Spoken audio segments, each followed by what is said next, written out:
Hello everyone and welcome to the channel. We are the BS Review. I'm Steven. I'm Brittany. And we are here today continuing a series. It has been a minute. We took a short life break because we have jobs, so things get in the way. But we are finally finishing out our Hellboy series. As you know, the new Hellboy film came out, and if you have been on our channel for a while, you would have noticed that we did a lot of videos surrounding the original comics, the original Hellboy films by Guillermo del Toro, and our spoiler-free review of Hellboy. You guys can check all those out. We'll throw the playlist up there. And so we're here today to finish that out with a analysis. We're going to do a book-to-movie analysis. We're going to talk very in-depth spoilers about the new film and how it kind of ranks up to the original material. So like Steven mentioned, we did read the comics that were leading up to this film. There are 12 comics in the Hellboy story arc. However, this film was supposedly only based off of 3 of them, and that is Volume 8, Darkness Calls, Volume 9, The Wild Hunt, and also Volume 12, The Storm and the Fury, which is the final volume in this comic run. So we went ahead and read through all 3 of these. You can watch our reading vlog and book review, comic review of these if you want to. We will link them down below and up in the cards. We also have experience with the original Guillermo del Toro movies, which we love, and we also very much enjoyed this comic run. So going into this movie, we had enjoyment of a lot of source material. So going into this film with such high expectations, I think this film ended up being okay to not very good. I would probably say not very good. I feel like there is some strong moments in this film and some cool things they do, which we will talk about, but I feel like it's just marred by such huge errors that really hurt the movie watching experience and the Hellboy experience. I don't think it's a great one to go into if you're like, I want to know what Hellboy's about. This one might lead you astray a little bit, especially compared to some of the other works with him in it. And I just didn't enjoy it that much.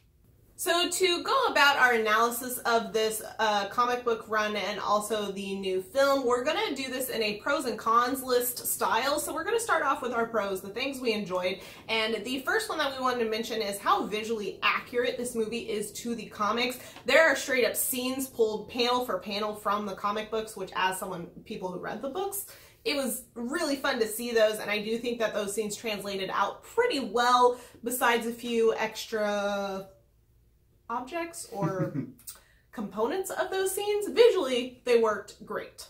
One of the highlights of this film for us was the appearance of Baba Yaga in the comics that we read that this movie is based off of.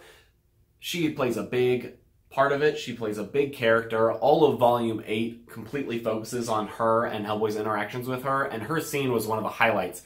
They nail her design so well. Oh, the physical effects on this character are fabulous. She looks super creepy. Her house looks the same as it does in the comic. And overall, it felt very Hellboy brought to life. Like, my experience reading that volume of the comic and then seeing this scene, you're like, wow, they nailed it. It was too bad that the rest of the film didn't do it as well, but this scene all by itself was really well done.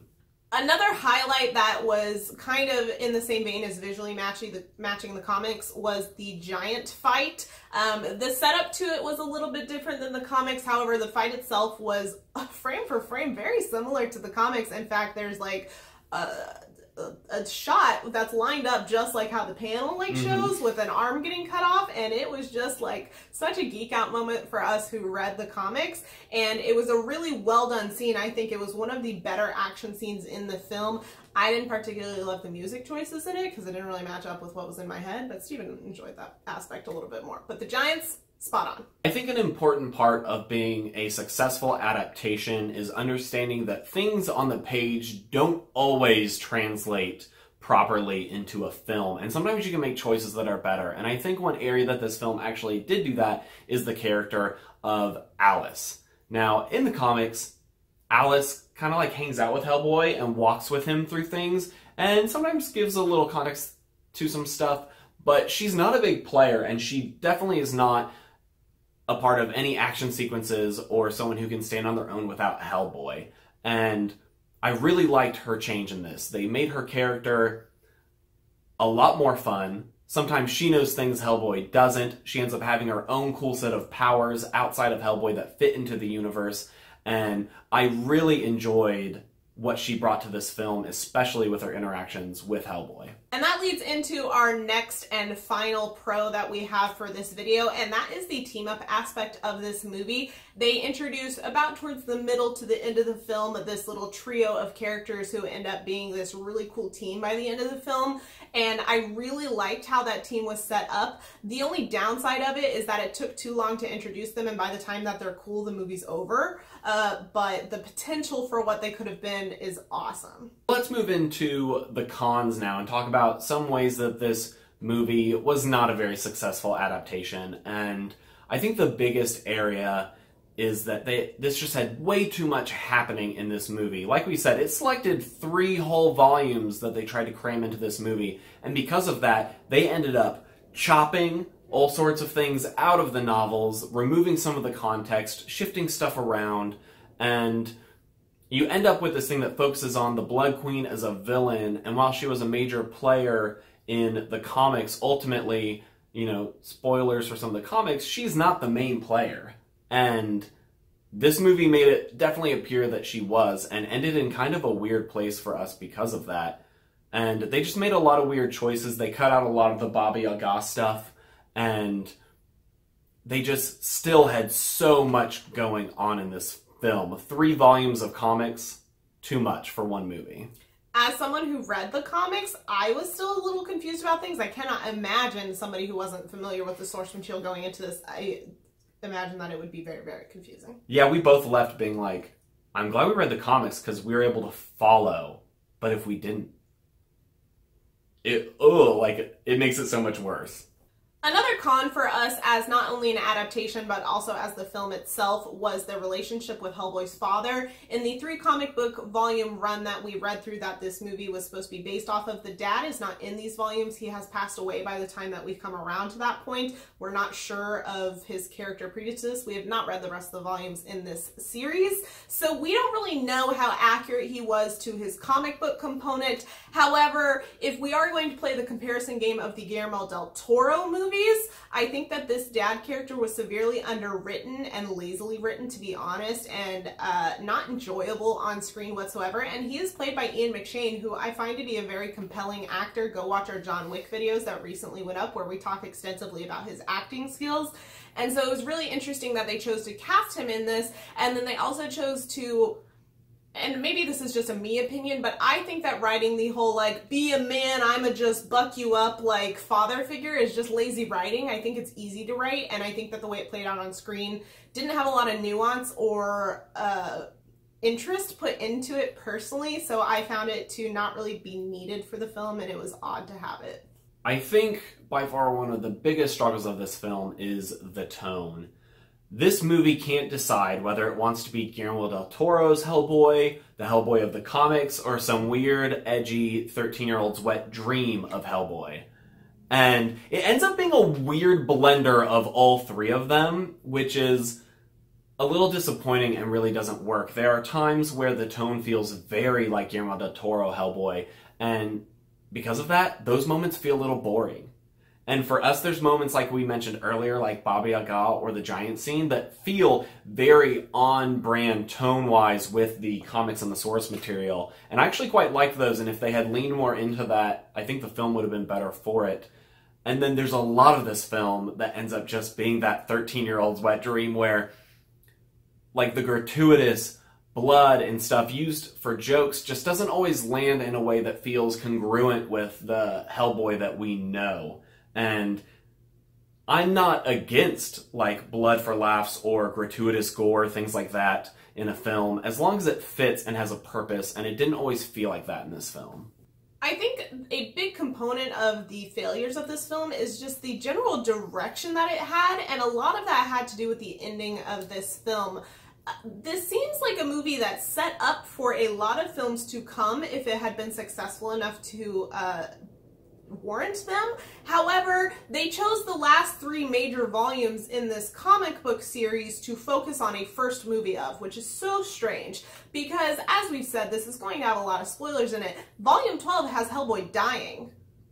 And yet a huge component of this movie, a huge portion of this movie focuses on the plot points in volume 12. So, and they even tease with these flash forward scenes what happens at the end of volume 12. But all of this is introduced in this very first movie that seems set up for multiple sequels. So I don't understand that choice. I don't understand what else they could put into it. The chopping and piecing together different things from what I assume is previous volumes and also these volumes makes it very clear, at least in my opinion, that they must have planned on pulling things from earlier volumes, and it just makes it very confusing timeline wise, and it makes it very incohesive, and the ending of this just fell really flat because of that, because it's building up to this huge dramatic climactic event that just gets teased.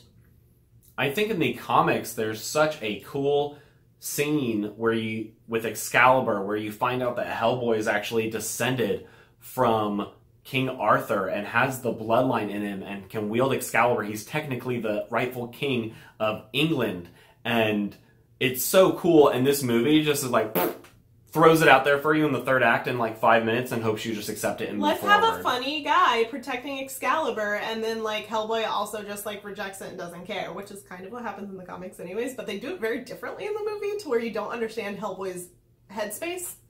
And I also think in the comics his rejection of Excalibur leads to a really cool moment where a normal guy gets to become something greater than himself, this guy who didn't matter. And so it just fell so flat. I also think one of the most baffling things about this ending is after the credits you find out that their plan for the following film, if it ever gets made, I doubt it will, that they're taking everything that happens in Volume 8 and they're making it happen after this. And they bring in a character in Baba Yaga back, which is the main plot of Volume 8, the very first part of this arc, and they make it take place after, which is just kind of weird and baffling. Why would you go back to the start of the arc instead of starting there in the first place, which might have ultimately been a better film? We'll never know. I think this film ended up struggling a lot with its marketing. Because the movie struggles with tone so much, I don't think they quite knew what to do with the marketing, and it ends up having this like really try-hardy feeling of trying to be hip, and it comes across like Guillermo Hellboy, but worse. And which is a terrible like theme to have running through all of your marketing. And the more I saw of this film, I actually ended up being less hyped. Like, the original posters hyped me up so much because it looked so visually on point. And then more and more came out, and the trailer came out where everything's ADR'd weird, and it started to fall apart, and you could tell that it was probably going to be that way when you actually went and saw the film. The progression of hype decline with us on this movie and its marketing. So it started out with an interview, I believe, with the director, who mentioned that this was going to be a grittier, darker Hellboy than Guillermo's version. And so we got really excited about that. I was like, ooh, yes, grittier, darker Hellboy. And then the first trailer came out, and it was like completely comedy-based. It was 100% presented as a like supernatural comedy film, which was really strange. And I'm sitting there being like, wait for the film, it's just a trailer. People who make trailers aren't the people who make the movie. And then the early reviews started coming out where the Rotten Tomatoes score was just absolutely plummeted, and Rotten Tomatoes put out a dedicated Twitter video about this falling number, which I understand that that's not connected to the marketing team of the film, but it is part of the marketing overall, whether it was a conscious choice or not. And so therefore, we went to go see the movie on opening night in a major metropolitan area in a theater that is usually packed on opening night for most films. And there were about 14 total people in our theater, between like 11 and 15 people. It was dead. Ooh. It was absolutely dead. And so right away, we knew that this was not going to be successful enough to get any further films. And as far as we know, as of right now, it's not going to. It didn't even make its budget back, no. So I'll be very surprised. Which is a bummer, because another piece of the marketing indirectly for me was the fact that this is the same director as The Descent, which is one of my all-time favorite horror movies. And so I thought that that would play into this grittier, darker vibe and would make it more interesting and unique because of that, and it ultimately did not. Which I think there was some controversy surrounding how much he actually ended up working on the film, which we won't jump super into. You can look it up yourself, but who knows how much involvement he actually had. But it is just sad that such rich source material. I think Hellboy has such an interesting interplay with all the mythology and lore that it's such a fun idea and could create a lot of good films, and I feel like it's never gotten a really fair shake in Hollywood, and it's too bad that this one didn't do it justice. While I think there were some positive aspects of this film, it ultimately falls flat, and as an adaptation, it fails to deliver what the source material does, and I would even say that while tonally Guillermo's Hellboy movies are very different from the comics, I feel like sometimes they actually nail the tone of the comic book movie better in those for a unique take than this one does. So we're very interested in your thoughts on this film, whether you're familiar with the source material or not. Please let us know down below, and if you are familiar with the source material, please dig into your opinions, because we would love to know. We haven't really come across a lot of people who are familiar with these comic books. I don't think they're incredibly popular in the comic book community because it's a little bit more of an anti-hero story. I just don't hear as much buzz around it as they do a lot of other comic book storylines. So let us know all your thoughts down below. Please like this video if you've been enjoying our analysis videos of our book to movie series. This is something we've just introduced this year, this analysis type video, and we're enjoying it so far. So please let us know if you are too, and subscribe if you want to see more content from us. We would love to have you join our BS Review family. We'll see you next time.